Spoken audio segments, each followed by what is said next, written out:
Good Monday morning again. Thanks for clicking in. Hey, Oregon and Oregon State both won this weekend. That's wonderful. So it's not often you can say that about Oregon State. Oh, no, I shouldn't say that. Heather's sitting there right there behind the camera.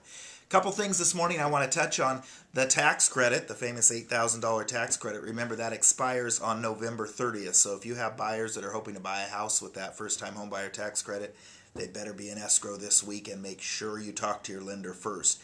Remember that November 30th deadline. It is a hard deadline. If you miss it by an hour, it's not going to apply. So make sure your folks know that and that there is a risk in entering a transaction right now. And if you need to make it subject to that $8,000 tax credit, if that's the only way they're going to close the transaction, I would write it right in the transaction so that they've got an out if it doesn't. You've got 33 business days from today to get that deal closed. And remember, you've got Thanksgiving in there, that weird week, so even though some of those are business days, not a whole lot gets done. So you're pretty much out of time on the tax credit. Speaking of that, we haven't heard anything that it's going to get renewed or extended. I think it's probably going to, but what do I know? So we haven't heard anything, so that's the way it is right now for that. We've been sending a lot of information out on short sales. I can't talk to you or type anything without mentioning short sales, so we got to do that. But just real quick to sum up on short sales, the new form that we sent out last week was the seller short sale advisory.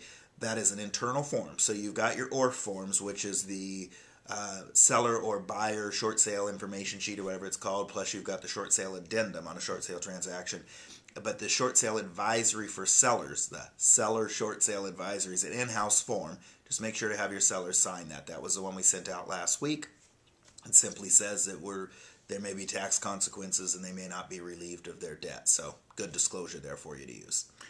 The other thing, Brent Cole, before I forget, Brent Cole actually got a Lead Street lead and wrote an offer on that. So he is the stud of Lead Street. Just ask Brent Cole, so make sure to congratulate on him. He was bragging about that the other day. So birthdays this week, we've got, I have to cheat over here and look at my calendar, Ann Grimson up north. She's got a birthday coming up on Wednesday. Charity's got a birthday coming up on Friday. And then on Sunday, Lance Johnson over at our coastal office. And then Norma Wilson and Eugene also have a birthday.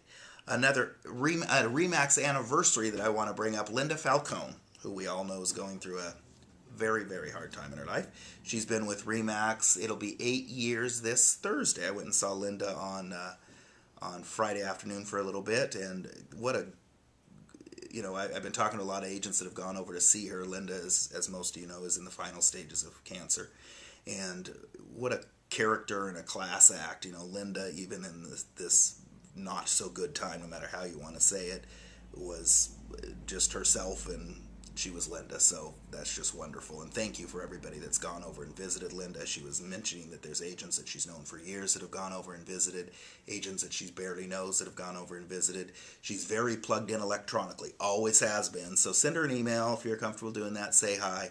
And Linda, we're thinking about you. So that's what's going on with Linda Falcone. As far as business tip this week, a lot of us have kind of gotten away from calling our sphere and that type of thing as the market kind of changes. So here's the business tip. I've got a lot of agents call their sphere every week. They call 2 people a day, that type of thing. Here's a challenge for you that are not calling your sphere or contacting your sphere on your regular basis, which is the majority of us probably. This week, before Friday at 5, call 2 people on your sphere list. Now that seems very, very simple, and there's some people that call more than 2 a day. But if you're not somebody that calls people on your sphere list, pick up the phone, call 2 people on your sphere list, and see how easy it is. So that's what we've got this week. Enjoy the week. We've got a mix of weather, not so wonderful. So have a great week. Talk to you soon.